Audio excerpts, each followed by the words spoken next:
Good people don't just suffer more than others, they suffer differently. And the reasons will shock you. While we expect life to reward kindness and punish cruelty, the opposite often seems true. The most compassionate individuals in our society frequently bear the heaviest burdens. Now, this isn't some cosmic mistake or proof that kindness doesn't pay. There are specific psychological and social reasons why good people experience more suffering. And once you understand them, you'll see your own pain and that of others in an entirely new light. The first reason might surprise you because it involves something you probably consider your greatest strength: the empathy trap that catches good people. Your compassionate heart makes you a target for pain in ways that might surprise you. When you possess deep empathy, you don't simply experience your own difficulties, you unconsciously absorb everyone's emotional burdens. Your nervous system responds to other people's pain as if it's happening directly to you. This means you carry multiple sources of suffering all at once, while less empathetic people experience only their immediate personal challenges. Think about how you react when you see someone struggling. When others might glance away or feel mild concern, you physically feel their distress in your chest, your stomach, your shoulders. You absorb the anxiety, their sadness, their fear. It affects you. Now, this isn't weakness, it's your brain's mirror neurons creating a connection that allows you to vicariously experience others' emotions. Your body produces stress hormones not just for your own problems, but for every person whose suffering you witness or hear about. Consider what happens during a typical day. You read about a natural disaster and you feel genuine grief for strangers you'll never meet. You notice your coworkers seem upset and spend your lunch break worrying about their marriage troubles. You see a homeless person on your commute and you carry that image with you for hours, feeling guilty about your own comfortable life while they suffer outside. Each of these moments adds another layer of emotional weight to your already full plate of personal circumstances. Studies show that individuals with higher empathy scores consistently report more symptoms of depression, anxiety, and chronic stress. They experience more heartaches, sleep problems, and digestive issues. Their immune systems show signs of being constantly activated, as if fighting off threats that exist in other people's lives rather than their own.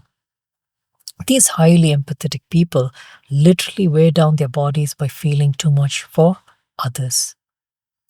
Now, your empathy creates what psychologists call emotional contagion. You catch feelings from others the way you might catch a cold. When your friend tells you about their breakup, your heart rate increases and your stress hormones flood your system. When you watch the news and see stories of injustice, your body responds to it as if you're going through it personally.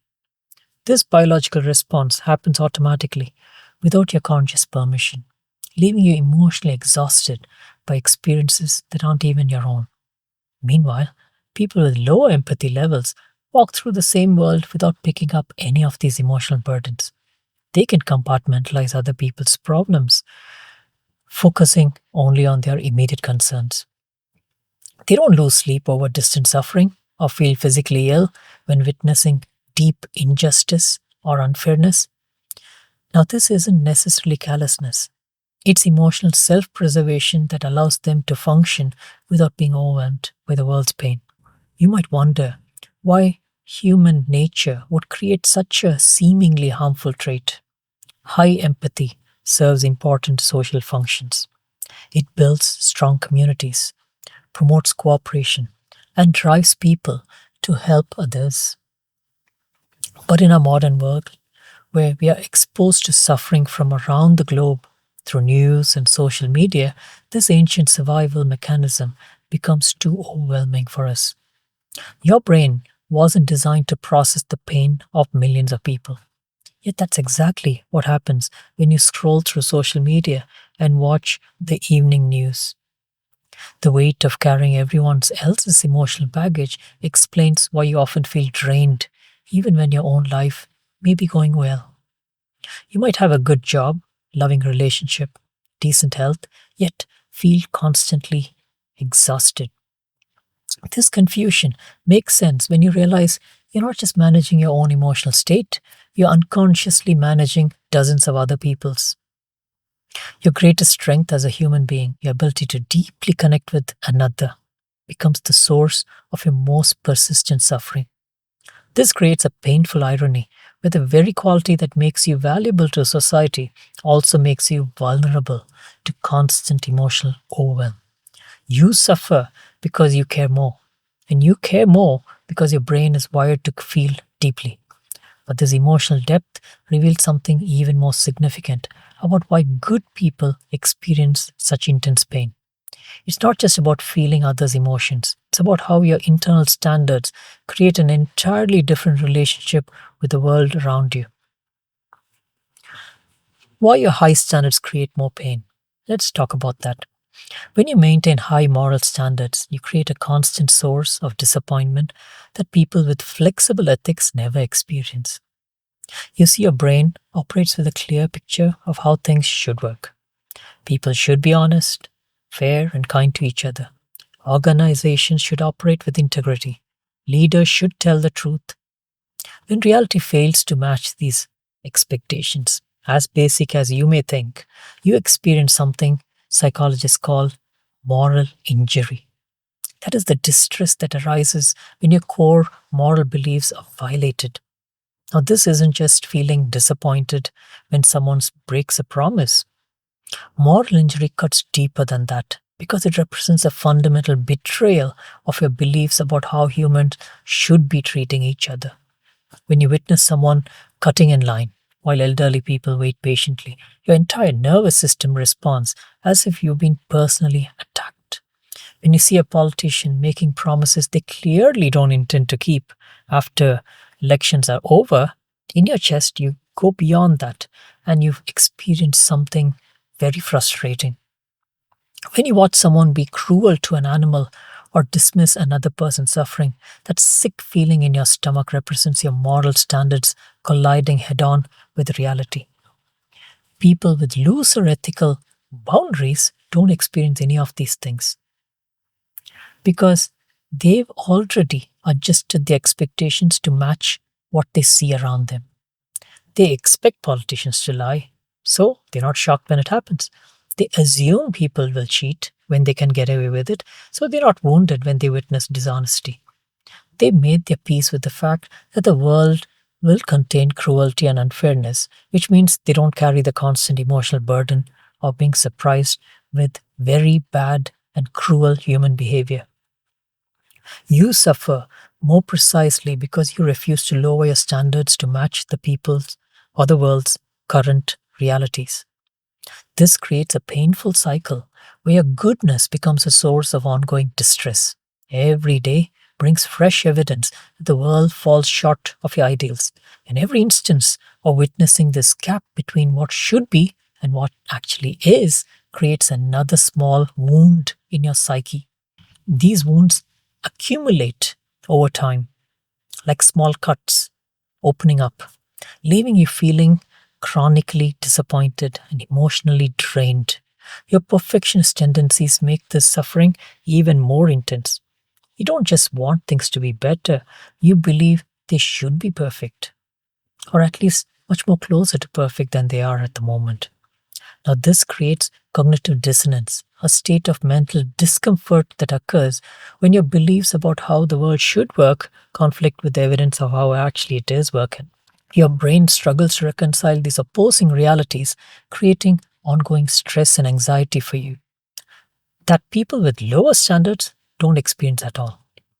Now, research confirms that individuals with stronger moral convictions persistently report higher levels of anxiety, depression, and feelings of helplessness when confronted with injustices or ethical violations. Studies link moral injury to increased symptoms of depression and anxiety, particularly in caregiving professions where people witness systemic failures that compromise their ability to help others. Their heightened sensitivity to moral transgressions create a greater sense of disappointment and frustration compared to people who made their peace with moral ambiguity. The constant exposure to moral violations creates a unique form of suffering that compounds over time. Unlike physical pain that heals or emotional pain that fades, moral injury tends to accumulate because each new violation reminds you of all the previous ones which have occurred. Your high standards become a source of chronic pain as you encounter fresh evidence daily that the world still continues to operate on principles that you find unacceptable. Now, this suffering serves an important purpose in your life. It keeps an internal compass for you, keeping you aligned with your values, even when maintaining these values causes you pain. Your unwillingness to accept lower standards preserves your integrity and prevents you from becoming cynical or hard hearted and callous. The very mechanism that causes you suffering also protects your essential goodness from being worn down by exposure to a morally complicated world. Understanding why your standards create pain reveals something crucial about the nature of distress itself. You see, there's a fundamental distinction that most people miss completely, and recognizing it changes everything about how we experience difficult moments. The hidden difference between pain and suffering. Most people believe pain and suffering mean the same thing, but this confusion keeps you trapped in unnecessary misery. Pain represents what actually happens to you: losing your job, ending a relationship, or watching someone's loved one die. Suffering, though, represents what you do to yourself afterward through your thoughts, resistance, and mental stories about why this pain shouldn't exist in your life. Pain arrives uninvited and is unavoidable. You cannot prevent every loss, disappointment, or physical discomfort that life brings you. Suffering, however, comes from your response to that pain. You create additional layers of distress by fighting against what actually has already happened, and you tell stories about unfairness or spending mental energy wishing the reality was different. Consider two people who receive identical pink slips on the same Friday afternoon. Both feel the immediate shock and worry about their financial future of losing their job. The first person acknowledges the difficulty, allows themselves to feel disappointed for a reasonable amount of time, then begins updating their resume and reaching out to contacts about new opportunities. The second person, however, spends the next 3 months replaying every conversation with their boss, analyzing what could have been different, feeling angry about the unfairness of their situation. They lose sleep thinking about how others who deserved termination still kept their jobs and perhaps were even promoted, and how they were let go. You see, here the first person experiences pain but creates minimal suffering. They accept the reality of the situation and channel their energy towards solutions. The second person here in this example transforms their initial pain into prolonged suffering by resisting what already happened and creating mental stories about injustice. Now, both people felt the same initial pain, but their responses created vastly different types of ongoing distress. Good people often multiply their suffering because they struggle more with accepting that bad things happen to decent people. Your strong sense of fairness makes you believe that the universe should protect you from harm if you live ethically and treat others well. When pain arrives despite your good behavior, you add an extra layer of suffering by questioning why this is happening to you specifically. You tell yourself this shouldn't be happening and that you deserve better treatment for life and that something must be fundamentally wrong with the world's operating system.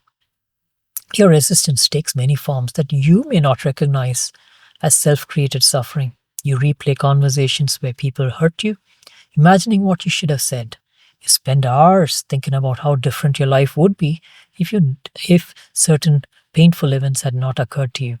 You overanalyze whether you deserved what happened to you or whether someone else was responsible for your pain. Each of these mental activities adds another layer of suffering on top of your already painful experience.